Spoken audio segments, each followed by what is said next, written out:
So fed up with it. Oh, oh, oh, hello. What's up? Hello? What's up, everybody out there in Gotham Land? Let's make sure the hair looks good. Everybody's looking good.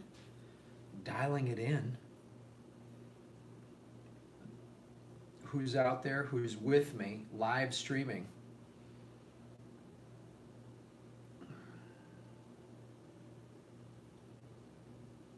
Events.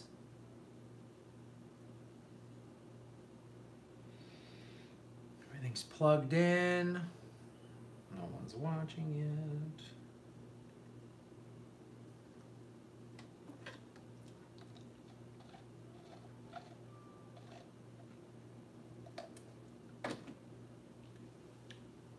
Um,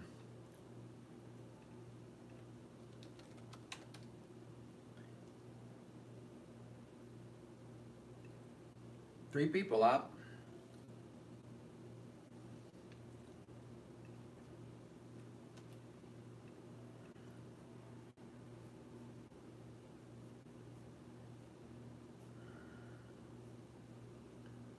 Nobody there. Let me know if you can see and hear me okay.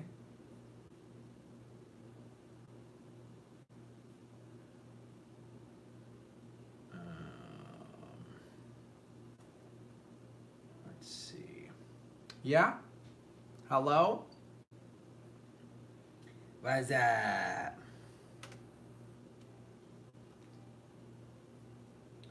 I put the Streamlabs number in there in the title of the show, streamlabs.com/Graham Elwood.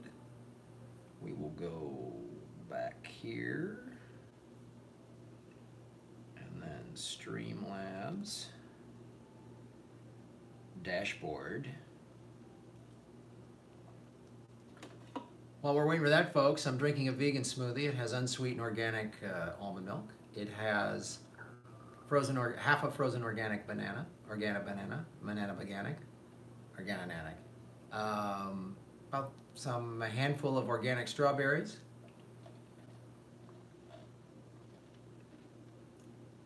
Man, that tastes good. Crunchy organic unsweetened peanut butter. Power greens, frozen. And vegan protein powder. It is fantastic.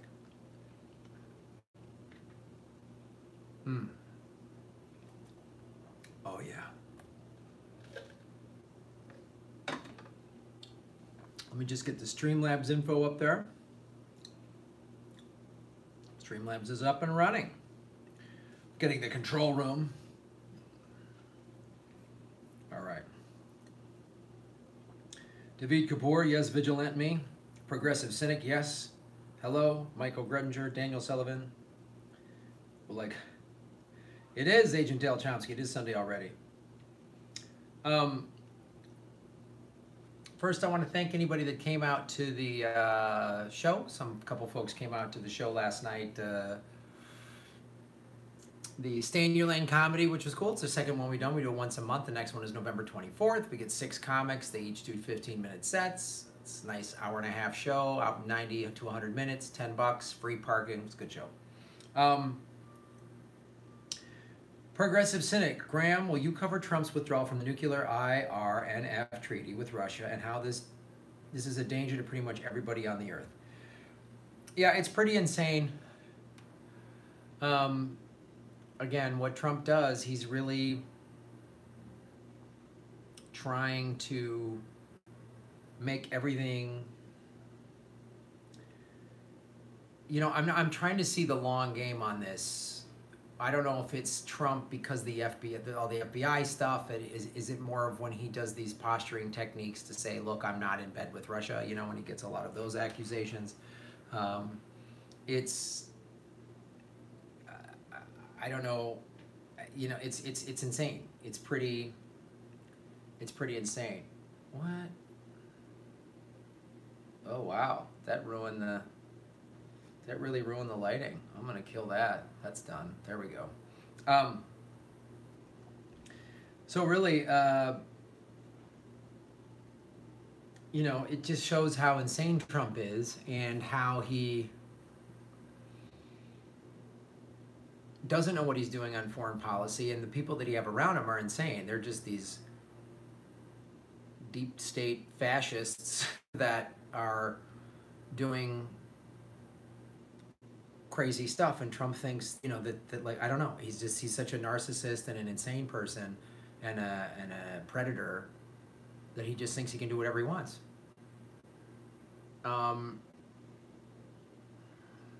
My guess is the strategy behind this has something to do with trying to get us back into another Cold War.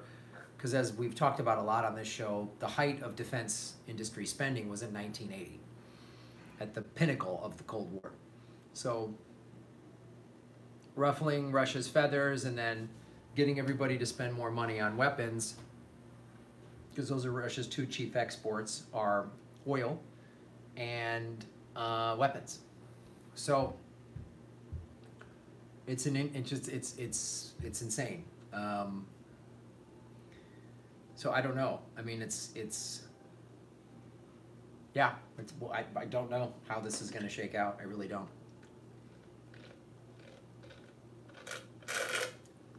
I agree. Trump's foreign policy basically boils down to one: undo anything Obama did. Yeah, project strength and aggression, follow the lead of the defense industry establishment. Yeah. And I think some of that stuff is obviously him playing to his base. You know what I mean? The liberal cowards. Like, I love when the right calls Obama like this liberal coward, when it's like, I always explain to them, he took us from 2 wars to 7. He drone strike the shit out of the Middle East. His military budget was nuts. So it's insane. It is insane. Good to see Andrew Sweet and Jordan Bailey. So it's pretty nuts. Don't forget, guys, great way to support the show. You got the super chat thing. Support the show if you don't want to do it through YouTube. There's the Streamlabs link, which is in the title of the show, streamlabs.grahamelwood, and I'll answer your question. Also, there is a cryptocurrency link. I have a Bitcoin wallet if you want to do that.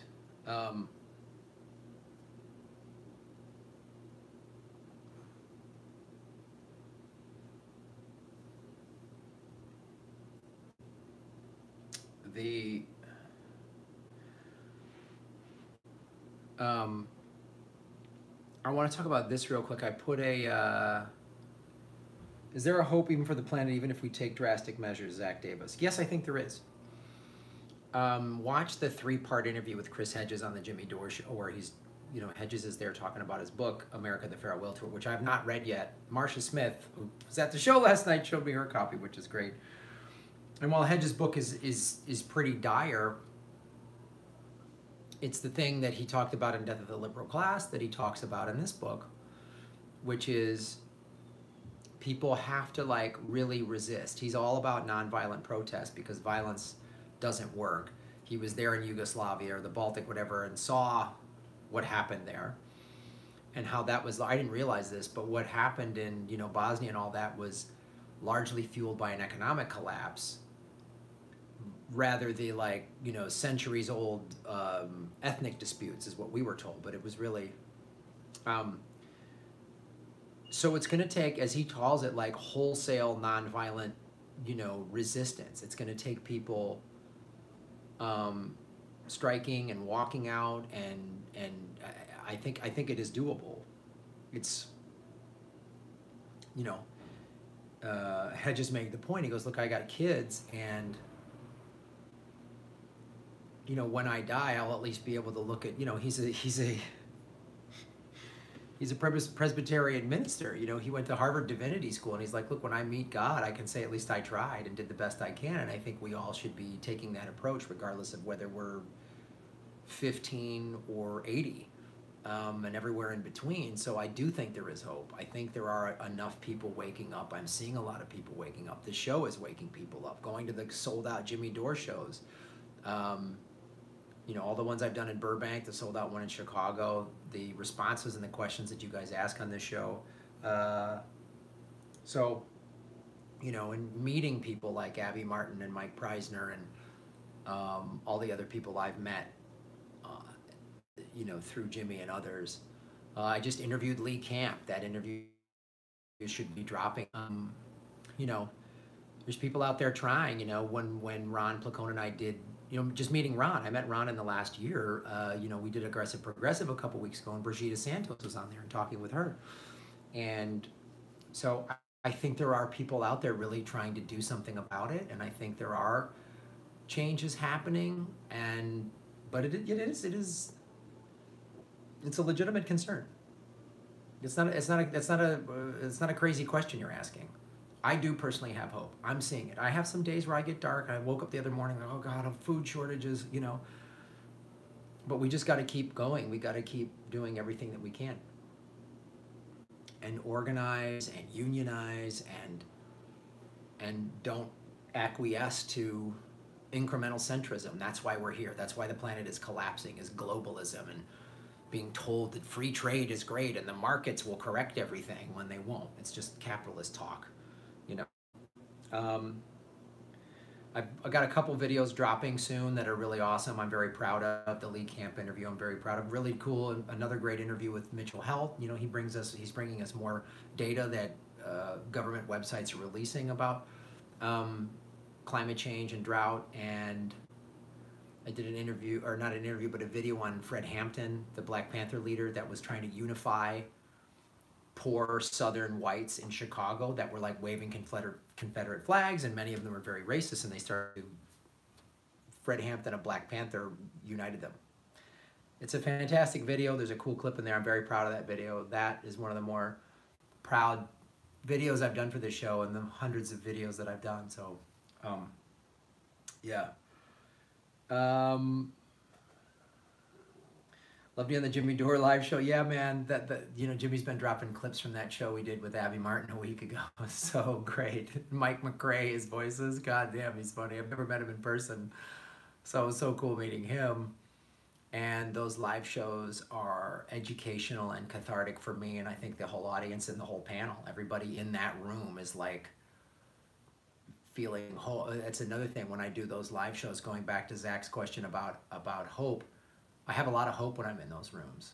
You know, I posted about this right the day after the show. I was like, someone was like, Graham, give me some good news, you know, and I said, last night I was in a room of 200 progressives that were laughing and paying attention to what's going on and calling out the powerful, and that's what we got to do. I could just be a comedian trying to get a gig being on a wacky sitcom. I'm not. I'm doing this show.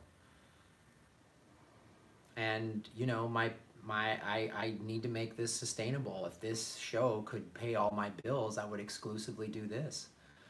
So it's why I'm always talking. I hate to sound like a broken record. I was like, the Patreon. It's just I need to keep the show afloat so I can keep doing this to keep getting the message out. And I'm trying to wake people up. I was just hanging out on the beach today with a really good friend who's, you know, liberal, and he's like, man, the Southerners and the Trump people and all this stuff. And I said, I quoted Fred Hampton, who said, racism is created by capitalism. You know, I'm not excusing people that Klan and neo-Nazis, and I'm not excusing that at all, but that's how it's created.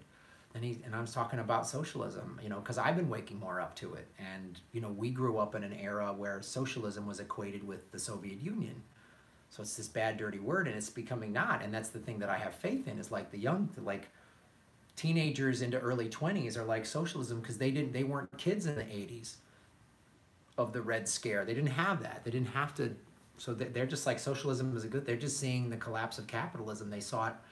I saw their parents have to lose their jobs and lose their 401ks and lose their homes, and they're like, fuck this. Socialism is the way to go. So I do have hope. I do have hope.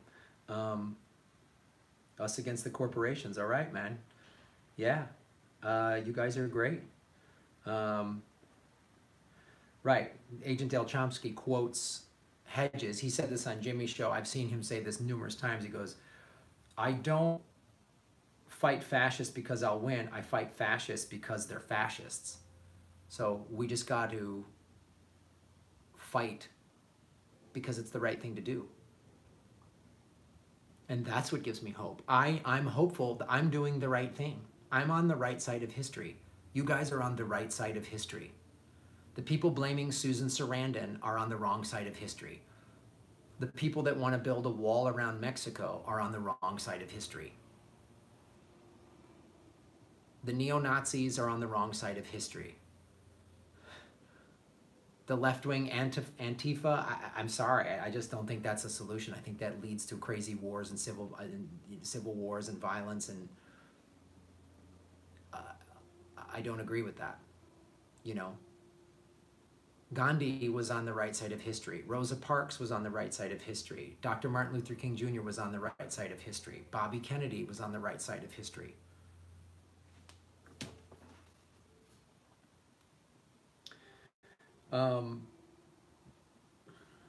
Speaking of that, David Kapoor watched amazing 1979 opera last night at LA Opera. Sarangyara, I know I butchered that, I apologize, about Gandhi and his philosophy, movement of nonviolence, resistance, beautiful moving call to action. Oh, dude, I'm going to see that. Oh, wow, that's rad.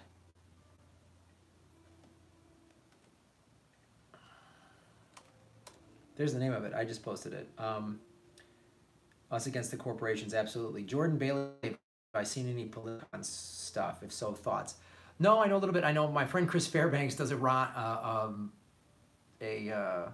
what's his name? Not Ron Paul, but the Minnesota guy who's always working out. Kind of just forgot his name. You're all screaming it right now, but I know he's done some stuff there. Dynasty Typewriter, which is a cool independent theater that my friend Jamie Kaler and Vanessa Raglan own.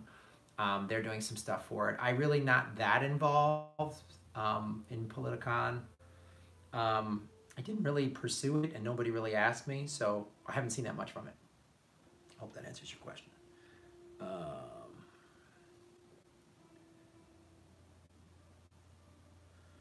Don't forget, guys, the streamlabs.com, Graham Elwood. Kevin Martinez, love you too, brother. Daniel Sellinger, yes, I will keep rocking. Yeah, I wish my voice was on some Politicon panels, but that's the thing why it's like, you guys coming here and supporting this show, you can donate money, any way that you can promote my videos out there. It's just help. We keep growing this audience and growing this base.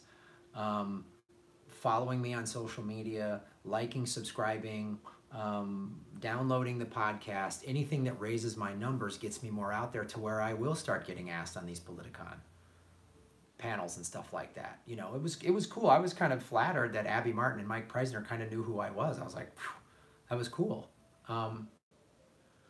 So yeah.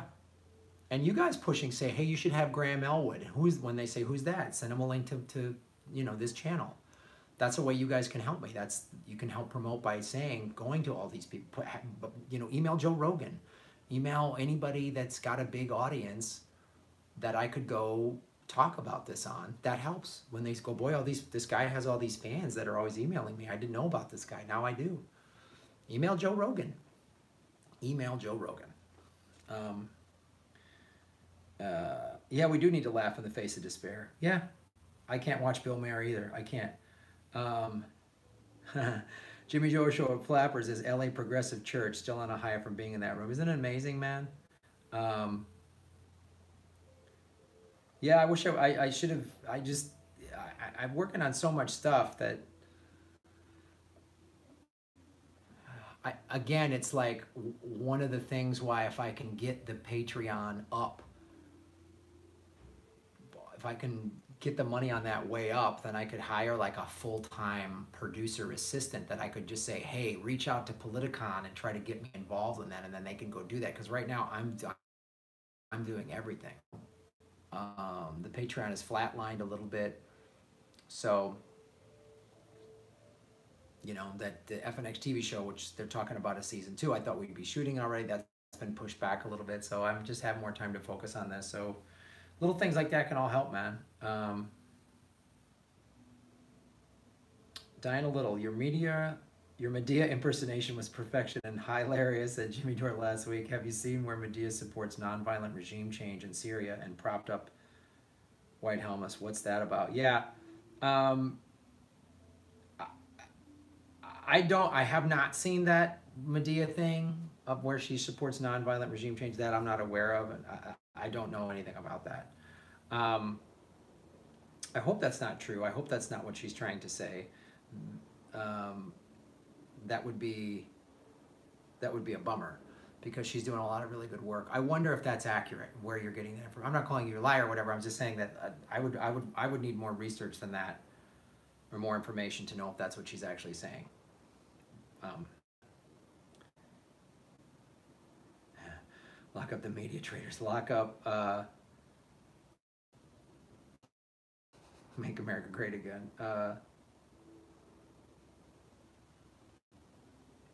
Daniel Sillinger, well, Yogaran, what's your favorite Miyazaki movie? Oh, you know, Spirited Away. That one is amazing. When I was in Tokyo a couple years ago when we shot the interview for Earbuds, if you ever get a chance, go to watch Earbuds, the podcasting documentary. It's in iTunes. You can also buy copies of it. You go to grahamelwood.com. And when we were there, we all went to the Miyazaki Museum. I've been to the Miyazaki twice. And it is, yeah, Spirited Away. I just love the magic of that and the message of it and the beauty of that film. Yeah, it's pretty cool.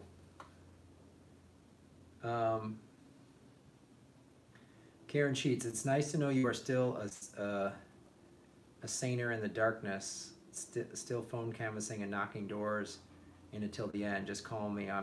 Just call me exhausted. Good for you. Good for you, Karen. Yeah. Daniel Selger, yeah. I did wear Spirited Away. It's the coolest shirt I bought, and it's thick. It's like such a secret club. When you have that, people just come up and go, oh, Miyazaki. Like it's just a direct link up with a Miyazaki fan. It's really cool. Yeah, smash that like button.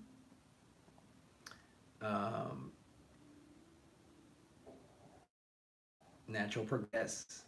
Love to be on Joe Rogan. I love the conversations he's having with people. They're really awesome. Like to see Abby on there and Jimmy, and when Tulsi Gabbard was on there, it's really great what he's doing. How do you eat yours? I'm so annoyed with all the shit going on in America and the real need for a great new progressive to get to the top of the Dems. Someone really new and out of the box. I'm all in for Chelsea Clinton.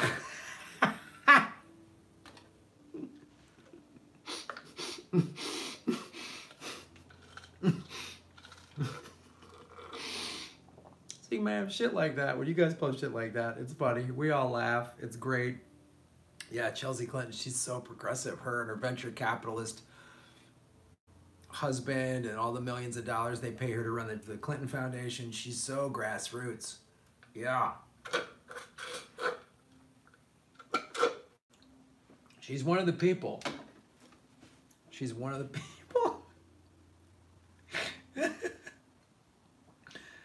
Hope not to, yeah. Cool.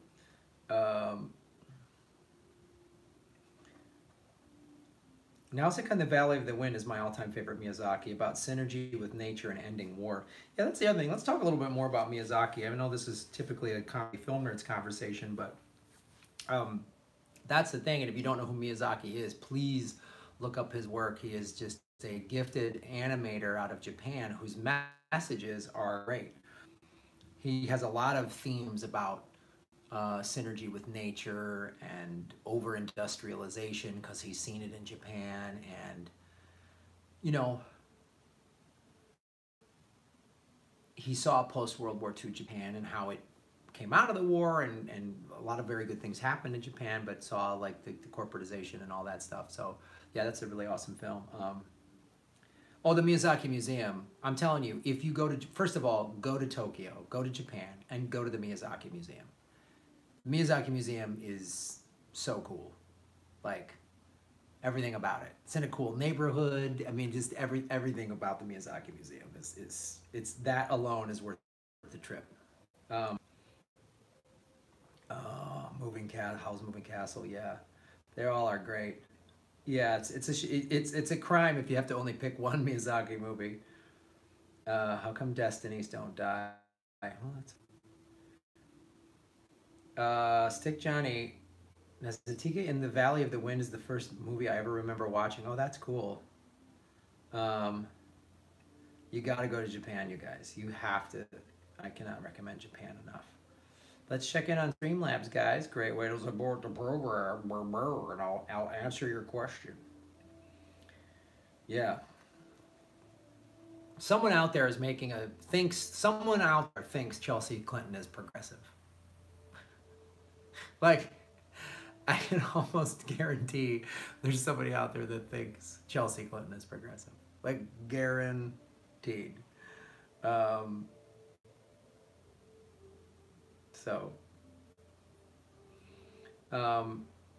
I want to just give you some things that I talked about. Fred Hampton. Look up that guy. He was the creator of the original Rainbow Coalition. So check that out. Well, thank you, man. And check out, who's the other thing?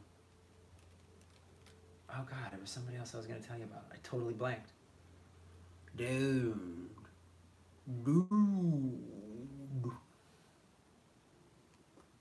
See if there's any other questions I've missed here.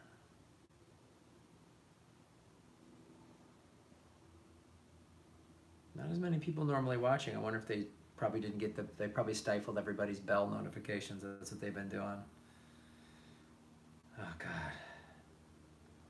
Yeah, it's Chelsea Clinton. That was the name I was going to type in here. Yep, Chelsea Clinton, guys. She's great. Really progressive.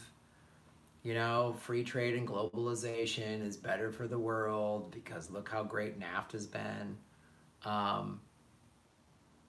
You know, that's another thing I want to, you know, going back to the Chris Hedges interview on Jimmy Dore, you know, he said he teaches in a prison. And he said 50% of the inmates are there as a direct result of Bill Clinton. 50%.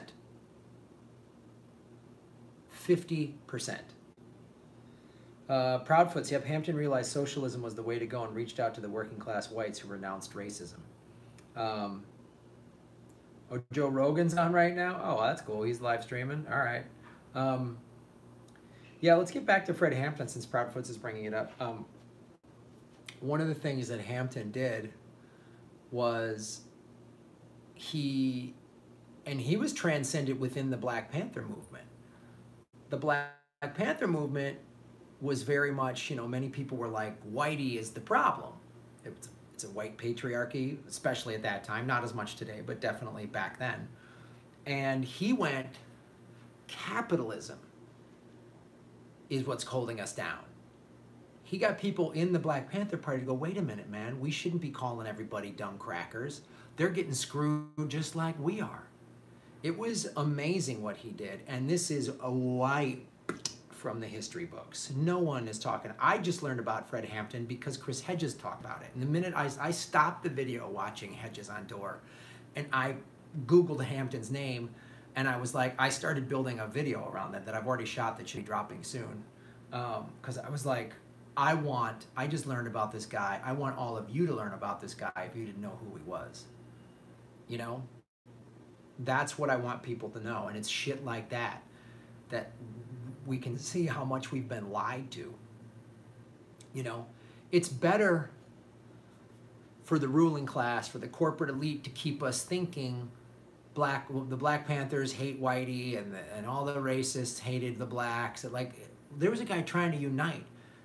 You know, Dr. King talked a lot of socialism.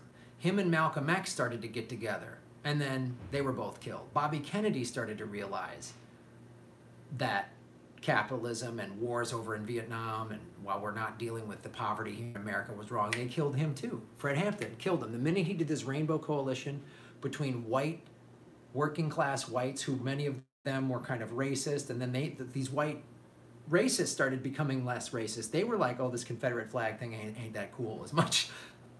They killed him for that. Dominic, Plantastic Life, thank you for supporting the show, guys. Knuckles, shave them down. Boom, boom.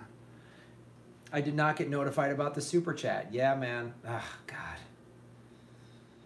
I knew it. But thanks, Dominic, for supporting the show. It's really cool. Proudfoots, I knew about Hampton's assassination, didn't fully appreciate his relevance to today's situation before Hedges. Yeah, that's the thing that's great about a guy like Hedges, man. His research, his historical knowledge. He was a foreign war correspondent. You know, he's a highly intelligent guy, went to Harvard Divinity School. He knows his history, man. That's why I love historians when they relate to what's going. Everyone acts today like this has never happened before or something, and then they equate all these other reasons or current cultural stuff, and it's like, no, this is what happens when empires decline. You know, it's really, really powerful, man. Yeah, fascism and a capitalist economy is the root of all our problems. But I would say that the capitalists help create this fascism stuff. You know what I mean? Like when you disenfranchise people, because capitalism pits us against each other. You and I have to compete for the same job. So then why this guy got the job over me, then I don't like that person. And if they look different than me, then they're that group is the problem. They took our jobs. You know, this is the thing. Trump tapped into this, you know, working class white rage. He talked about in a very populist platform, but he did the racist jingoistic crap of like they took your jobs versus the 1% took your jobs, and that's one of the reasons why he won. Bernie Sanders getting screwed over. There was, you know, I just talked about this county, Anderson, Indiana, that has been completely decimated by NAFTA. That county or that town voted for Bernie Sanders. But then they voted for Trump because they were like, the Clintons screwed us over. I'm not going with them again. You know? So, Natural Progressive. Has the new arms race with Russia been mentioned? I'm out doing chores while watching. Trump backed out of another deal. Yeah, that was one of the first questions we talked about, Chris. The question in my thinking is that Trump backing out of that is more to just ramp up the Cold War hysteria to get weapons manufacturers to, you know, we got to buy more nukes now. We're on the brink of war with Russia, so we need another nuke, you know, fire sale. We got to buy nukes. We got to go to the Walmart of nuke stores. Yeah. Jesus Zamora. Yeah, I'm no longer getting notifications from NH. Oh, God. Yeah. You guys didn't get notifications. It's so dumb that they're doing this. The biggest victory of the corporate state is the automation of the citizenry. There are way more of us than there are of them, so they have to keep us divided. Yeah. Right. Yeah, that's what they do. Keep us divided. They can't escape anybody. If everybody gets together, they're screwed. They're screwed. You know when they saw Bernie Sanders doing that town hall meeting after the election in West Virginia, and all those like coal miners that voted for Trump were like, I like this Bernie guy. You know, that terrified them. That's when they're like, hey, Bernie, you need to toe the line a little bit. You know?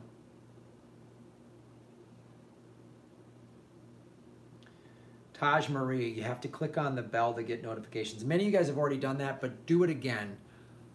Make sure you're subscribed to this show and click on the bell. You might not get notified, but that's the only thing to do. Just keep doing it. I noticed, I was watching Hedges on Jimmy Dore, and I realized I wasn't subscribed. They unsubscribed me to Jimmy Dore. Yeah, right. I'm not subscribed to my buddy, for sure. That makes sense. Layered Life. Who do you think is more dangerous, Trump or the media? Honest question.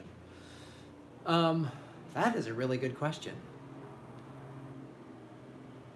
Trump is very dangerous, but like the media, I think, is more dangerous in the sense that they helped create the guy.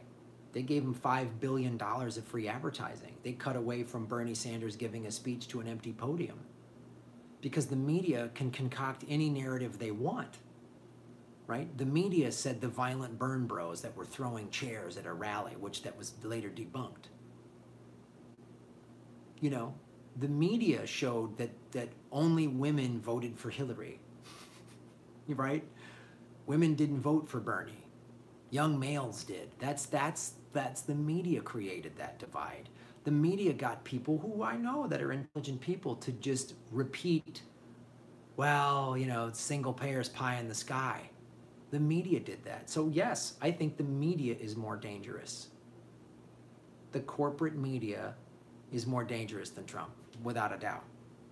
Look what they're doing. Look at the media's censoring you guys. You guys didn't get your bell notifications, right? They're unsubscribing you. They're unsubscribing all of us. They're demonetizing my videos. That's the media did that. Not Trump, the media.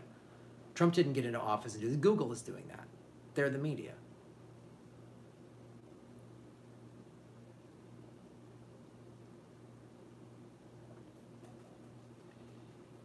Don't forget, guys, go to streamlabs.com/Graham Elwood. If you donate, that's a way to use PayPal. PayPal takes a very small percentage if you don't feel comfortable giving your money to the Google folks. But of course, if the easiest way, if you want to do that, hit the super chat icon. Yeah, Trump is a product of the media, so I'd say that's the source. Absolutely. Absolutely. Absolutely. Wow, I'm just making up words. Andrew Sweet, I live in Oshawa, Ontario, the Detroit of Canada, and since NAFTA, it would be a ghost town if not for the proximity to Toronto. Wow. That's amazing. Thanks for sharing that with us. This is the reason I love doing the show. This is the reason why they want to do net, get rid of net neutrality and thwart what we say on shows like this, because they don't want us to know that you in Canada got screwed by NAFTA just like the people in Anderson, Indiana did. They're going to tell us, oh, it's this utopia in Canada. Everything's great. NAFTA is so wonderful for everybody. Taj Marie, the media had also buried the fact that more white women that was Hillary's age voted for Trump. However, everyone outside of that demographic was voter shamed. Absolutely. Right? Yeah, I know. They really downplayed 55% of white women voted for Trump. They didn't and there wasn't this battle cry, we got to call all those white women deplorables. No, it was men, the patriarchy, and that's the thing. They want to keep us divided. Keep us divided, man. Jordan Bailey, thanks for supporting the show, dude. Boom. Shaved knuckle. That one's not really shaved. Look at that. I got to shave my knuckles again, guys. Damn it. We can't let them win. Yeah, Hippopalooza, that's correct.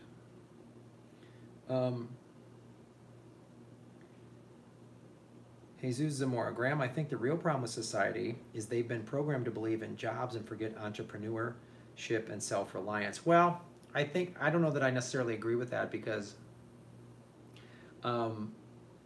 yeah, we've been programmed to believe in jobs, but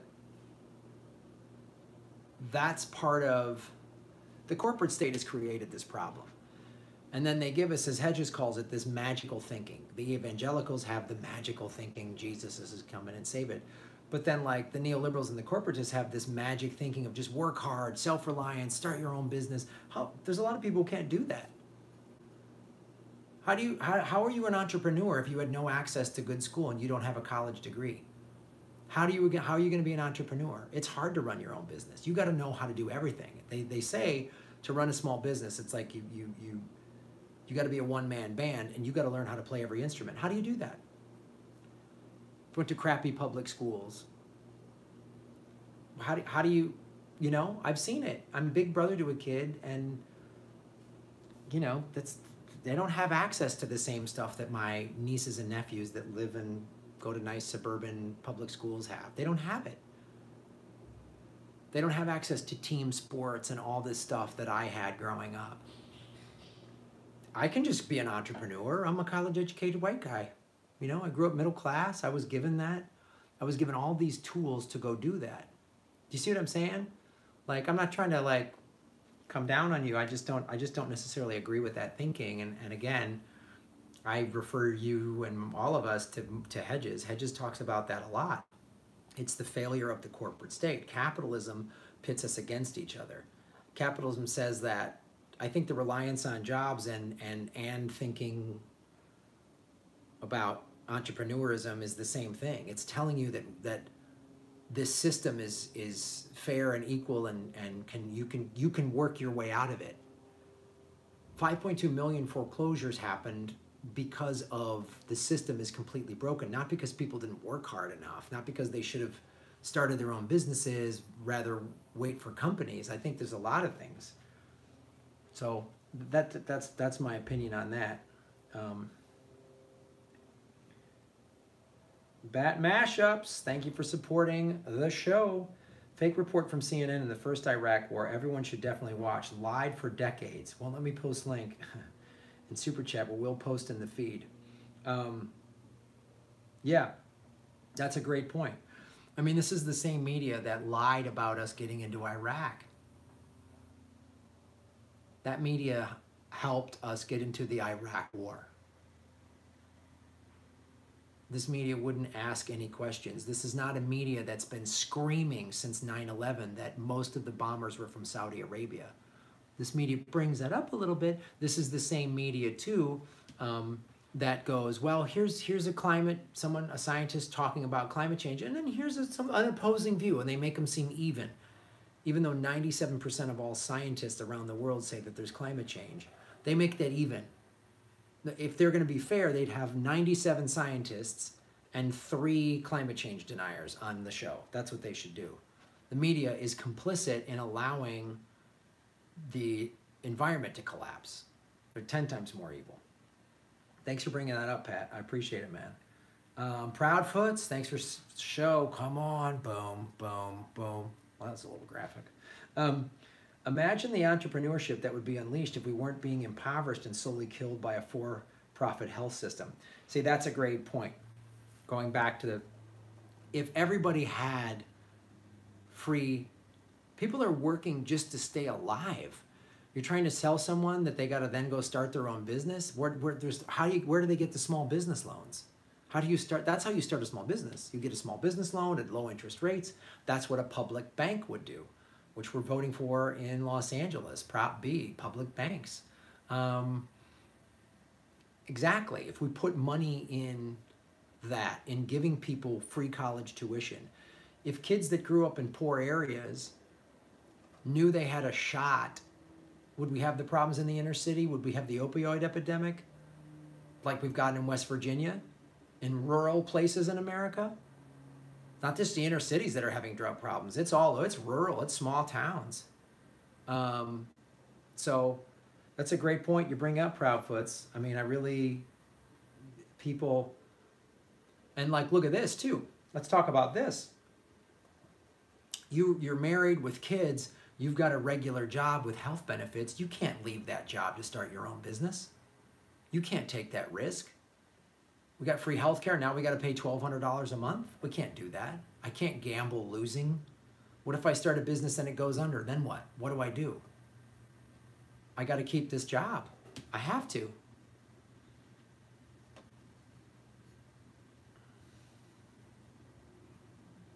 So thanks, man. Yeah. Search YouTube for this title. This is from Bat Mashup. CNN First Gulf War bloopers. All right. Props to Prop 8. With the healthcare issue, no student loans, corporate welfare, housing abuses, no self-reliance is getting harder and harder to do. That's a great point. The reporters faked all their Iraq footage from the set. Wow. That's crazy. Thanks for bringing that up, Bat Mashups. Yeah, and Tajmari, in response to Proudfoot, says, if we had universal basic income, there would be better wages and more small businesses. Yeah, absolutely. If I had free universal basic health care, I'd be more willing to try to be an entrepreneur. If we were putting money into research, like let's say we were doing a Green New Deal, and encouraging people to start a tech startup and especially if it's about green energy, then maybe you get a lower interest rate loan or there's some subsidies or something like that. I don't know, I'm not an economist, but there's things like that that would really encourage it. Yeah, like Propwood says, livable wages, entrepreneurship is supposed to be current system of squeezing working people to fat and offshore bank accounts. Yeah. Yeah, universal healthcare would also help the companies. The legacy costs would be less. Great point. Yeah, Jilly Love says, Trump announced tax cuts for the middle class. To him, that means cuts for businesses who move into impoverished hoods. Yeah. $1,000 a month universal income would grow the economy by $2.5 trillion. God damn, that's amazing. Um,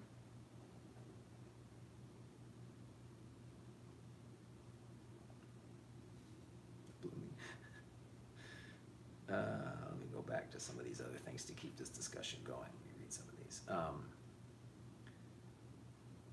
Wages too, hard to start, yeah. Hard to start a business while you're surviving on 2 and 3 jobs. Thank you, Andrew Sweet, for tweeting out the shows live. I guess I should have done that too, I'm sorry. Jordan Bailey, 100 families in a capitalist society, 99 rich, 1 poor. The poor kids born to the poor family will not have any opportunity to become one of the wealthy.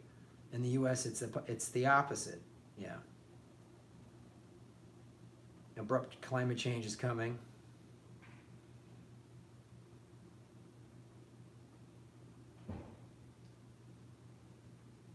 Really cool, man. That's a great conversation. Those are great questions, you guys. I really like.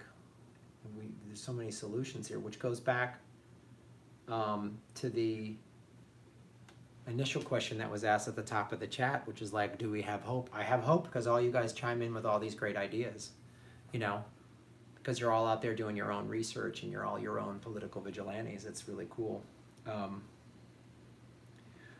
Taj Marie, a green energy economy threatens the petrodollar and everyone who depends on it, such as Koch brothers, the oil cartel, Wall Street, and other military companies. Bad mashups, Taj Marie nailed it. Did she, or is she a godless communist? Let's just... No, that's a great point.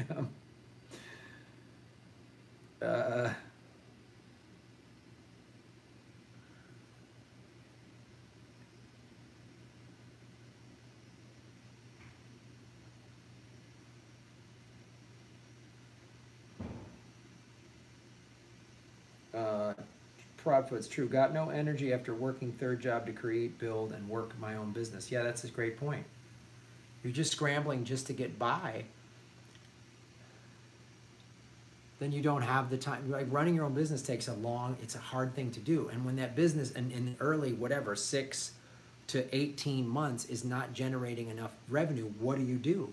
This political vigilante is not paying me enough to live on. So I can't give it 40 hours a week. I can give it about 15, 20. But I'm trying to grow it, but it's like I said, it's sort of flatlined, and with YouTube cutting my ad revenue by about 60, 70%, it's hurt. Patreon's flatline and stuff like that. So I have to go hustle other work. It's, telling jokes and all the stuff I've been doing in show business that I like, but it's hard. It's really hard. And I'm an entrepreneur. And I was born into a family where I went to good public schools. My parents were college educated. They paid for me and my brother and sisters to go to state college, so I have a college degree. So I can go out and hustle and do that. What if my parents were blue collar? What if I was born where college was not going to be an option? Would I have the skill set to run a business? Because it takes a very specific skill set to run your own business. I don't care what it is. Not to mention the skill set of being an on-camera performer and being able to communicate this way and to talk on stage and all that stuff and to do interviews and be funny and engaging and all that stuff for this specific skill set. It's a lot of work. It's a lot of work. It took me forever to get this new set, before I was just talking into the phone.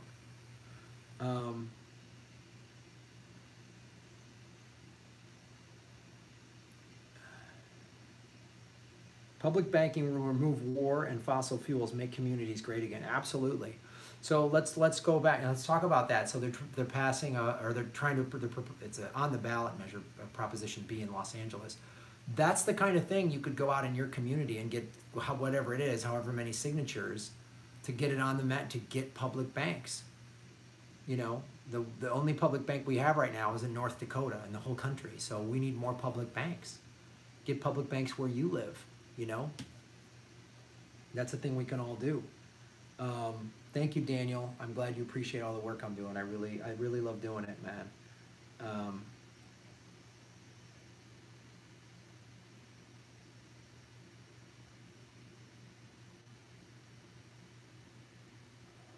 Many self-employed people, this is Teresa 78201, lack the discipline to pay their taxes every quarter. Just an observation from a tax accountant. Ooh, thank you so much. You know, Teresa, being self-employed is tough. And I'm glad you said that, because I'm not as disciplined on that, because I'm so used to money coming in and then I got to pay bills and then I got to go out and then the tax bill comes and I'm like, oh, shit, you know? And the next time steady work comes in, I'm going to dump a bunch of money into my quarterly tax payments so I don't get stuck with this bill. But again, that's not taught in public school. What you're taught in public school is go get a job, get a college degree, and that's it. Get a savings account. Read the book Rich Dad, Poor Dad, and then read Financial University on how to just basic ways to view money and to manage money. Thanks for bringing that up, Teresa. Yeah, natural progressive. Public banking would solve a lot of problems. Chuck Bach, I ran my business for 8 years, 14 hours a day, 7 days a week. State would not pay unemployment insurance for anyone starting a business. Was incredibly tough the first 3 years if you cannot survive. Absolutely. Yeah, without a couple years of income, you're toast. Taj Marie, I'm trying to go back to school to get an MBA. I'm hoping this is going to be my last time. Couldn't get a postdoc to work in CSP, so now I'm trying for business consulting. Frustrating. Yeah. Man, I posted on Twitter, one of my followers, when I talked about people giving up donating plasma. This guy said he's got a law degree and he has 2 jobs and he still has to, and he's donating plasma. This was last month to pay his rent, to cover his rent. The system is broken, man. The system is completely broken. When you have a law degree and you got to donate plasma, it's insane.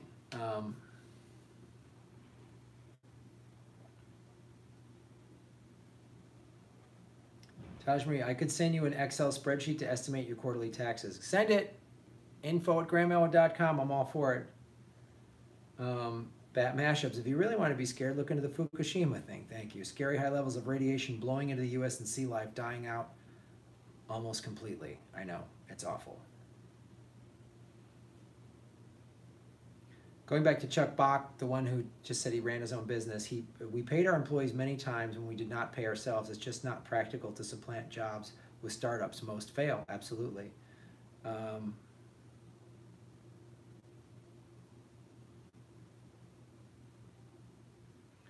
Bat mashups, we have a piece of Chernobyl in us. Me more likely than you, as I was in the Arctic when that happened. Yeah. Fukushima is pretty terrifying. Jilly Love, cool. My son got an MBA, then hated it like I knew he would. All right, we're going to change subjects right here. This path to autonomy. How significant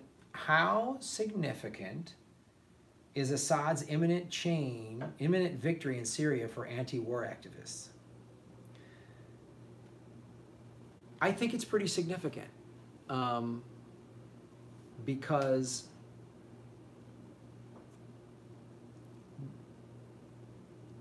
let me back up real quick. My fear with his imminent victory is then that'll make America just go, oh, now we're going to invade. And we're going to roll troops on the ground. Is it good, I think, in the short run for Syria, for him to like have peace and stability in Syria? Yeah. If you watch a lot of Carla Ortiz videos that she's done, she's been on Jimmy Dore. I'm trying to set up an interview with her too. She shows what's really going on. I also would recommend following on Twitter Sarah Abdullah. She's getting a lot of information from people there in Syria. Oh, excuse me. Felt a sneeze. Felt a sneeze. That's why you gotta shave your knuckles, guys. That's my fear. Is they're gonna use that for now. Assad is killing, regime change. That's what scares me about that. Yeah, who do we root for in Syria? Well, I root for not the regime change that America wants. That's what I admittedly probably need a little more information on that subject, and that's something I'll ask Carla Ortiz when I have her on the show. I want her to, she's like so informed on Syria. I'm going to ask her these questions. So,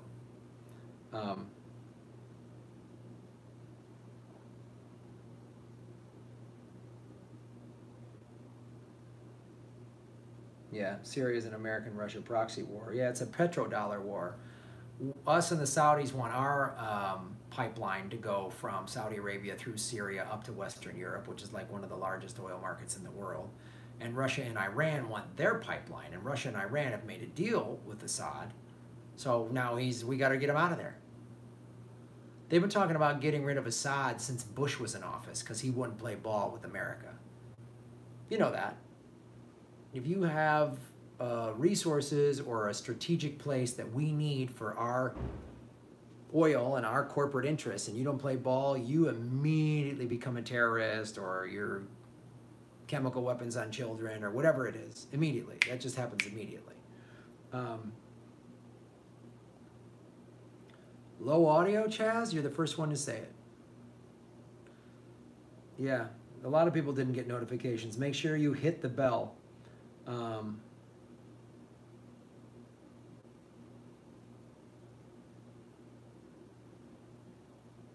Andrew Sweet Graham. Do you know have heard of Maysoon Zayad? She's a disabled comic with a sitcom in production. I think she would come on your show. You go on her channel. No, I don't know her, but I'll look into it. Again, these are great. When you guys see someone like that, email them. Email me if you want to, but email them and say, hey, you should be on Graham's show. That's how we got that interview with that MMT, that economist from Australia. That was through you guys. Jeff Epstein from Citizens Media TV gave me that person's info. I emailed that guy. So that's little things like that you guys can help with, which would be cool. I'd love to.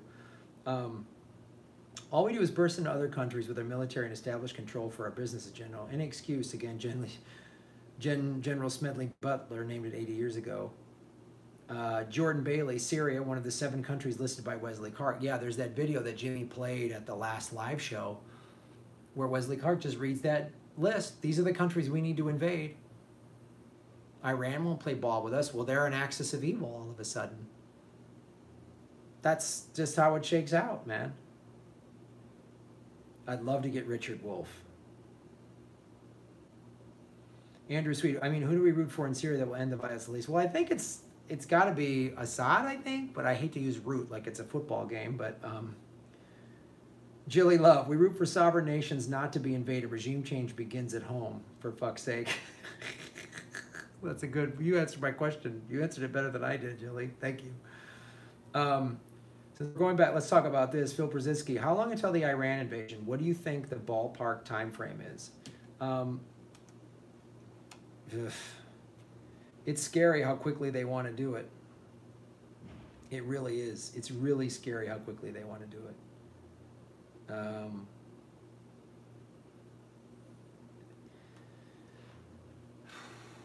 I think, well, if anything looks like Trump's approval rating nosedives, anything that looks like there might be impeachment proceedings starting, then we're going to go to Iran. You know, and I don't want Trump impeached. I really don't. Mike Pence is worse. Noam Chomsky thinks he's worse, then I'm going to think he's worse. I'll just let you know that right now. Jordan Bailey, thank you for supporting the show. Boom. Don't forget, guys, you can go to Streamlabs too if you want. Streamlabs.com/Graham Elwood. Boom, boom, pow. Regime change means more than changing the name of the puppet in the White House. Have to root out corporate control of government on every level. Absolutely. Yeah, human life means nothing to them. Jeremy Chase, welcome to the show, brother. Welcome. Venezuela just dropped the dollar. How long before we give them some freedom and democracy? Yeah. You know, you guys don't use the petrodollar. Oh, here comes a piping hot Brian Williams bonered freedom and democracy rocket. Yeah, I think the priority is Iran. I honestly do. But we might go to Venezuela. They're probably bummed that Hugo Chavez isn't there anymore because they need a like bad guy. They need a Saddam. They need a Gaddafi. One bad guy that they point to. Go look at this bad guy. He hates America. Here's a speech where he says he hates America. We got to go get him. We got to go get him. So.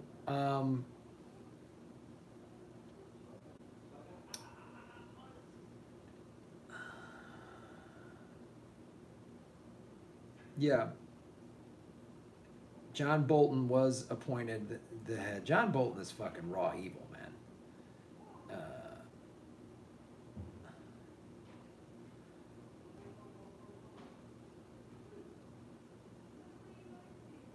Yeah.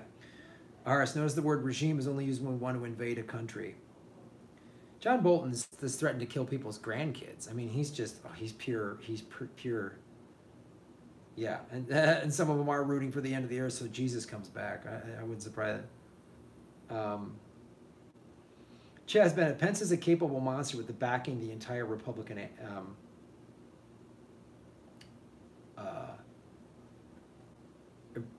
establishment. Yeah, and that's the thing too. If you know, Hedges did a whole book on the fascism of the Christian evangelicals, of which Pence is one of them. They're fascists, and they talk about, there's nothing that they talk about that's the actual teachings of Jesus Christ. I think Hedges might know.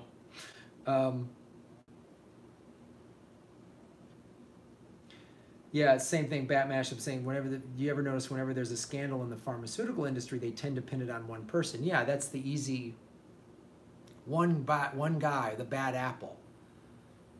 You know, they're like with the cops. It's a handful of bad apples, and it's not a systemic problem within how we police in America and how we train our cops and how we don't address their PTSD and their mental.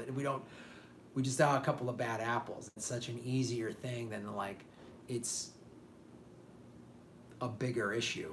You know, it's easier to say Russia hacked our elections rather than we have a broken political system where there's gerrymandering, you can purge voter rolls, you can block independence, you can rig a primary. Nobody wants to have that. Nobody wants to talk about that. They just want to say Russia came in, spent $100,000 on Facebook, and that's how they stole the election. It's insane.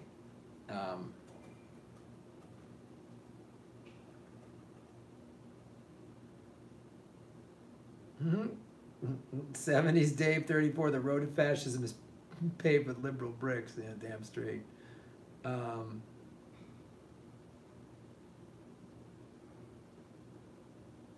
Yeah. Well, Jilly Love, to be clear, the Republican Party picked Pence. Because they said, all right, the Republican Party did not want Trump to win. They wanted Jeb Bush or one of those guys. Because Trump ran on, you got to remember, an anti-interventionist platform. That's bad for the military-industrial complex. He was noticeably critical of Obama.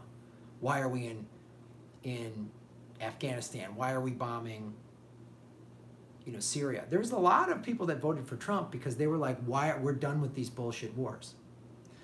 So the Republican Party, when it became clear Trump was going to get the nomination, were like, Pence, that is our guy. So if they know how corrupt Trump is. If he gets impeached, then we got Pence ready to go. That's the guy to remember. That's why Pence is even scarier, because he's like waiting. He's just waiting to go. And if the deep state really wants Trump out of there, they'll get him out of there. It won't be the Democrats. They'll get him out of there, and then Pence will come in, and everyone will settle down on the left, and Pence will make nice tweets, and he'll be polite, and he won't grab anybody's pussy because he's not allowed to have lunch with a woman or whatever his crazy thing is, So.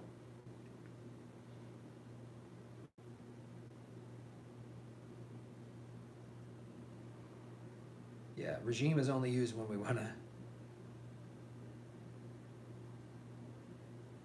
Yeah, John Bolton is a textbook psychopath. Many of them. Free Palestine, right? You think Jeff Bezos is a way bigger threat? I don't know. I mean, Jeff Bezos is pretty scary, but I think John Bolton's pretty nuts. Plantastic Life, Dominic, thank you for supporting the show. Thank you for living a plant-based life. Top 4 countries from the 2018 UN World Happiness Report. 1, Finland. 2, Norway. 3, Denmark. 4, Iceland. It must be the balmy weather. Yeah, those are all tropical resorts, Plantastic. That's why they're all happy. I'd be happy too if I was sitting on a beach outside of Reykjavik. You know what I mean? I mean, come on. Those Reykjavik beaches are majestic.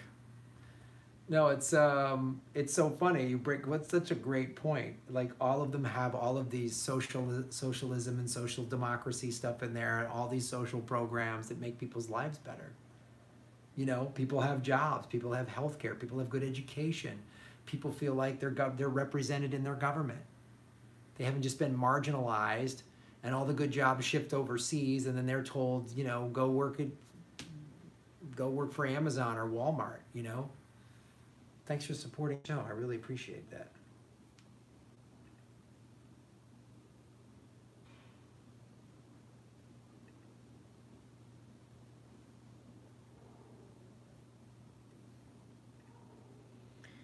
And I think it's something too when you look at that list that Plantastic just put up there, how easy it would be for this country to have all those things. How easy it would be. And how America could be this beautiful, amazing society that lit the world with all of its we could lead the world with this. We should be a benevolent superpower. We should be this loving, you know, like a warm, loving grandparent, you know, that takes care of people and has compassion for its citizens. We're such a cruel, violent society on so many levels. Ah, fuck you, you know, you poor people, you should have figured it out yourself and all that stuff. It's really, and we could just have this, people would just come here and go, wow, and we could help other countries around the world. We should be the leader in like green technology. We should be the leader in social justice, not the biggest violators of it. And I don't think a lot of Americans realize that. This country could be so great. I've always said the idea, America is far from perfect. The idea of America is perfect. Everybody gets the same rights. Hijacked by the corporatists, though, telling you the free market's going to fix everything. The market will fix it. No, it won't. The market is designed for the one percenters. It's not designed for us. You know? It's nuts. The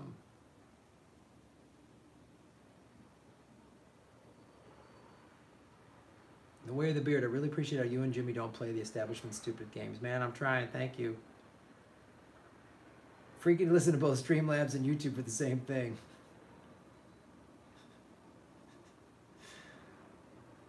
Yeah, 70s Dave 34, the Republicans did want Hillary to win. Look, the Beltway insiders wanted her to win. They knew it was going to be war, war, war, baby. Look what she did as Secretary of State. 20 countries that donated to the Clinton Foundation prior to her becoming Secretary of State all got defense contracts. Huh? Defense contractors were like, this will be great. We'll be drone striking the shit out of the Middle East. We'll invade Iran, and the left will be along for the ride. Because, yay, first female president. It's crazy.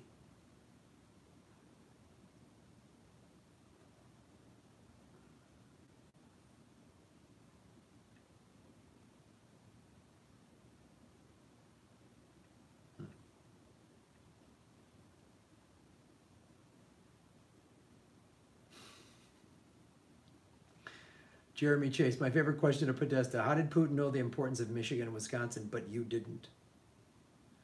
Yeah. Yep, Chaz Bennett, Money in Politics, causing the death of America. Yeah, there's a lot of psychopaths.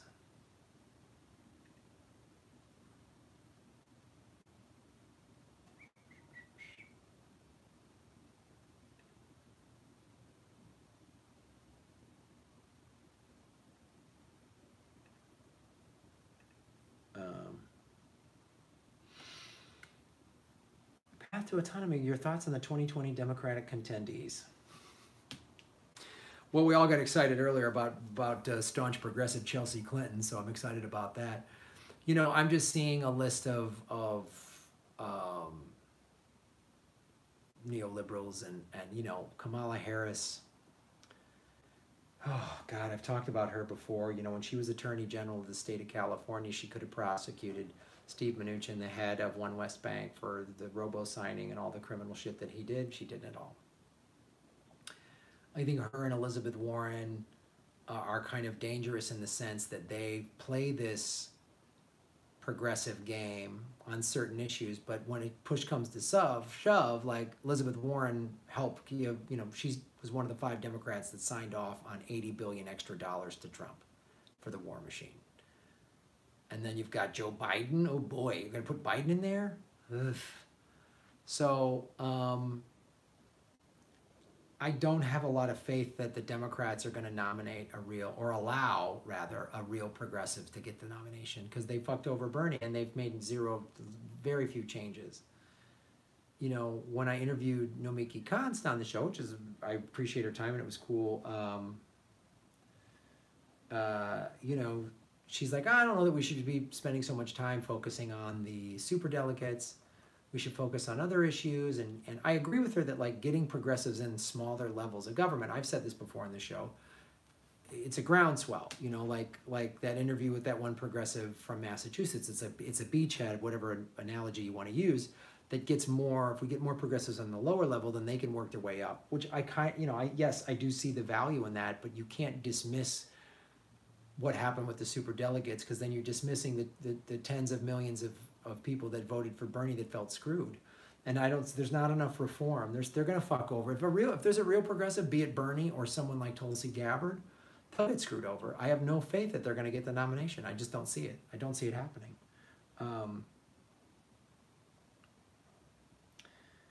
In Canada, Trudeau is gonna be the cause of our Trump. He's dangerous because he looks like he isn't. No one seems to see this coming, despite Doug Ford. Yeah, that's the thing. Trudeau is all about the oil, man. Voting Democrat is like pissing in an updraft. Voting Republican is like shitting in your own mouth.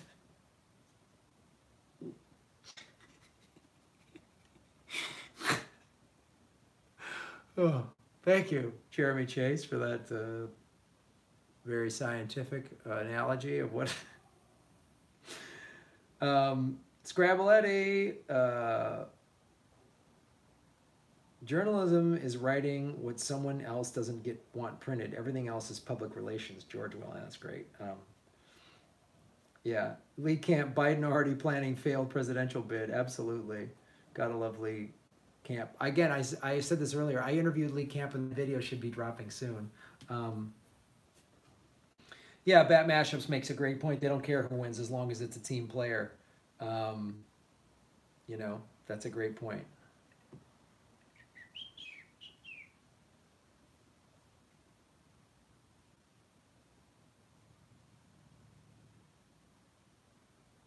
All right.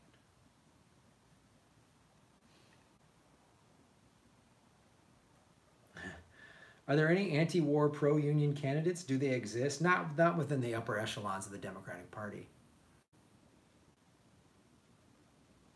They don't. Yeah, go green for sure.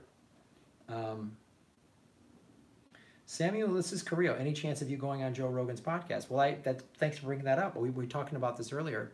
I'd like to. I've emailed Joe's producer, but you know, Joe gets a lot of big name people on that show. I don't really know Joe that well. I interviewed him for Earbuds, which was really cool. He's very gracious to do that interview, and I'd love to be on his show. The thing I say is, any show like that, like Joe Rogan or any of the big shows, email them and say you want me on the show. The more people that do that, that can help. That really helps. Let's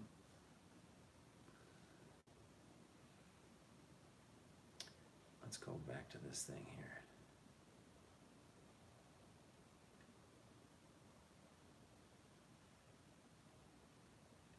There's only, Sid Finch, there's only a dozen socialists within the Labor Party, and they fixed it at the Labor Conference to not be able to deselect the corporate MPS. We got 20 MPS and 20 are corporate. I'm assuming you're talking about the UK. Yeah, that's insane.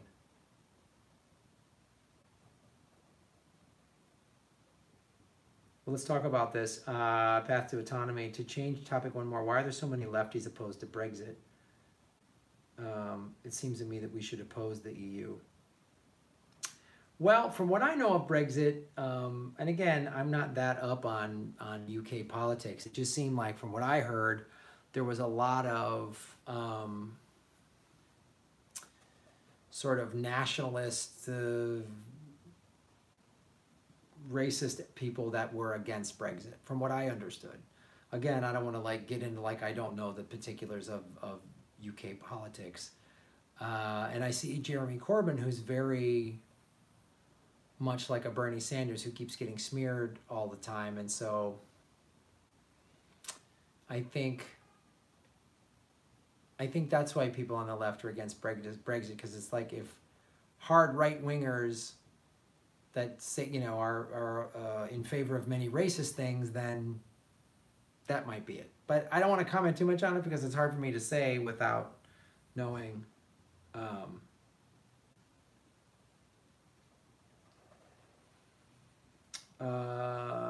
Joe doesn't like smart people on a show. Jimmy was hard for him to handle. I don't agree with that at all.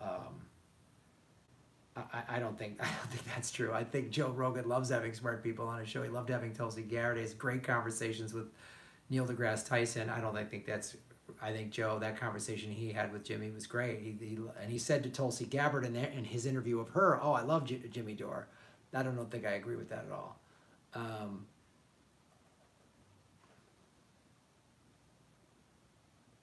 Hippopalooza, Brexit is about Muslims. People don't want more Muslims. Yeah, and that's part of the thing that happens, this sweeping nationalism that's going all over the world, because the corporatization and the globalization of the world has screwed over working class people all over the place, and there's not a lot of good jobs in Western Europe. And then we blow the shit out of, mainly by the US, but definitely with help from the UK, we blow up the Middle East, create all these refugees who then have nowhere else to go because we blew up the country, so they have to come to Western Europe, which is the closest like free area from the Middle East. And then everyone's like, "Oh, they're bad. We don't want them." It's a good point.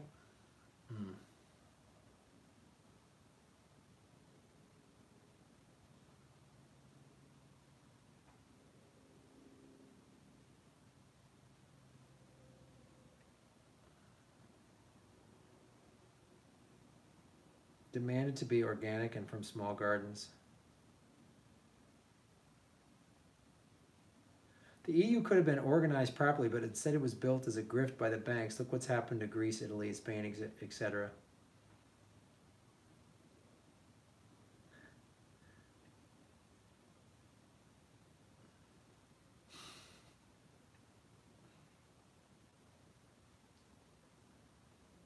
Yeah, hey, we legalized pot.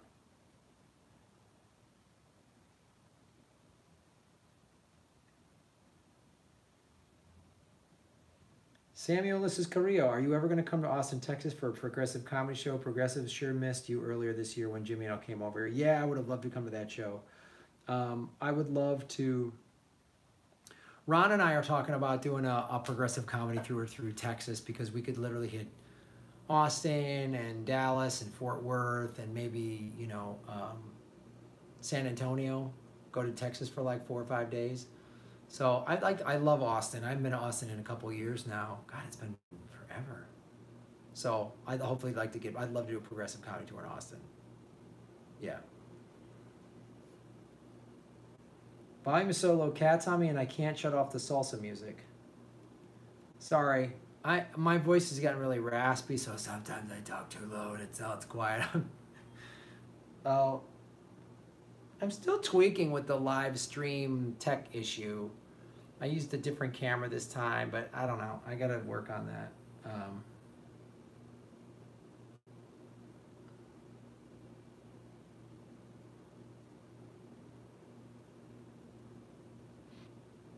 Hey, what is your thought on removing colonial? Where'd that question go? Colonial statues. We are trying to remove McKinley from Arcata Plaza in NorCal.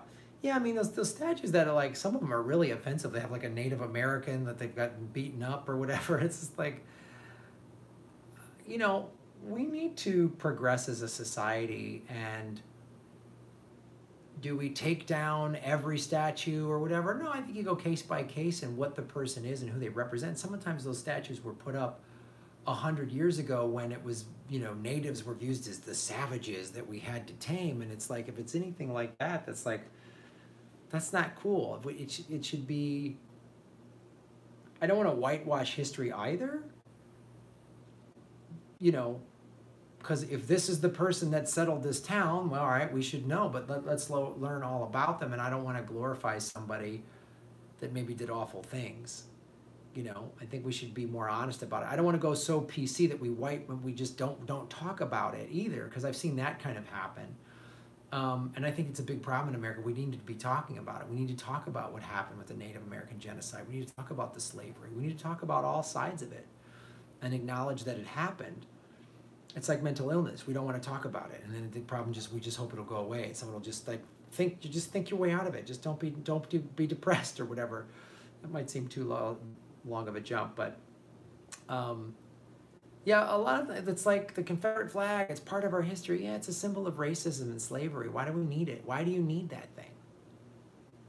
You know, I mean, so there's nothing wrong with getting rid of a statue if it's all offensive and shit. Anyway.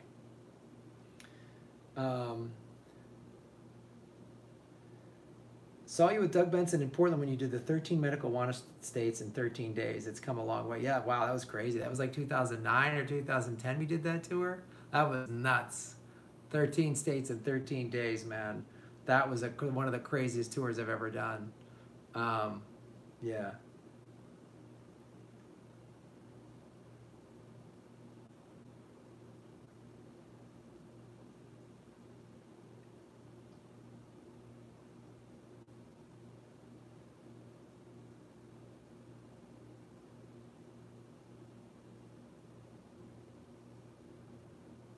Andrew Sweet talking about the legal marijuana in Canada. Molson's in the Blatt. Are going to try to get their hands on the pot supply. Yeah, you know, what's that? Hit the like button, please. Yeah, we should need to progress. Dr. Anthony DiMaggio, this is from Scraboletti.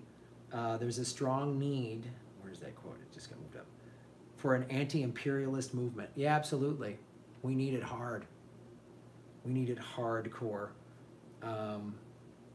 Plantastic Life. It's important to pick our battles wisely. The statue issue will be used by the right to distract people from vital issues like healthcare, education, etc. No, that's a great point. Plantastic Life. Yes. And getting all caught up on it's a good point, on a statue issue, and everyone's protesting it. Meanwhile, the environment's getting eviscerated and all this other stuff. Those are the things we should protest some more. That's a great point. Statue's offensive. Okay, it's valid to bring that up, but the things we need to do are like pipelines. We need to protest pipelines, like what they're doing in Louisiana. And of course, they've hired Tiger Swan to go beat up protesters. We need to, you know what I mean? We need to organize unions. That's a great point, Dominic. Man, that's a great point. 6829.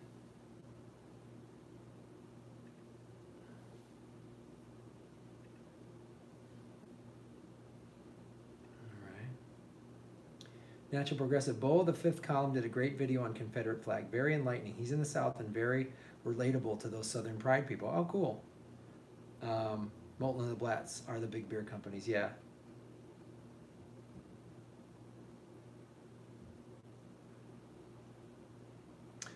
So here in NorCal, Humboldt County, we are having a really hard time not being infiltrated by corporate pot companies, but we are trying to establish local, regional, Appalachian standards. So, yeah, I mean, co-ops, man, public banks, the pot, sellers can use that. Co-ops, public ownership, man. I'm all about public ownership. Get the corporations out of there.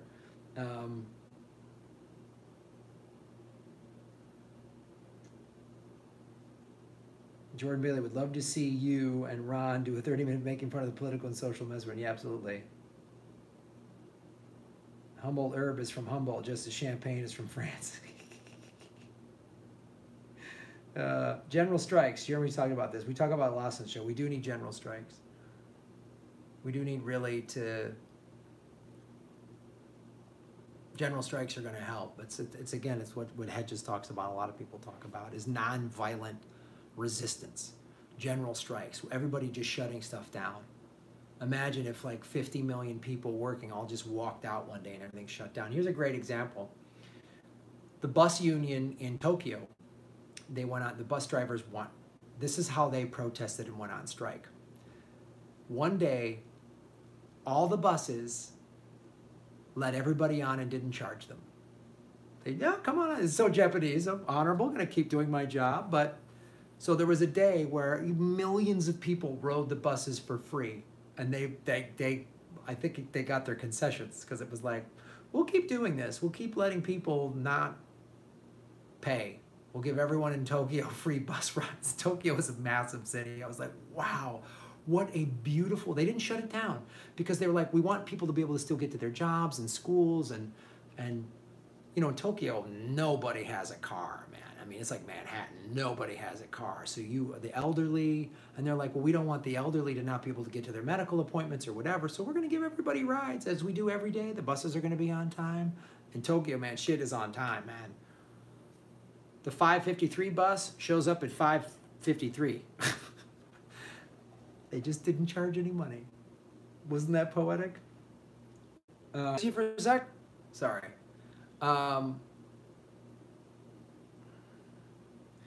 Natural progressive, we need a huge anti-war movement.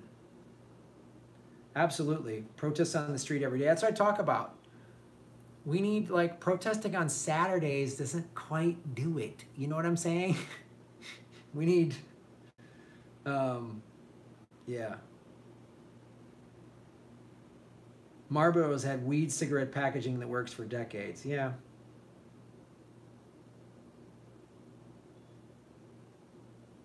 I don't know if they still have pushers on the subway. I haven't been during rush hour.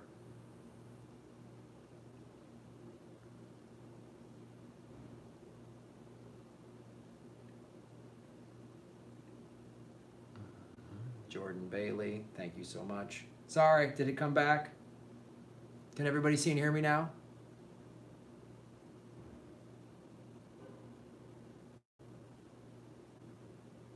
All right.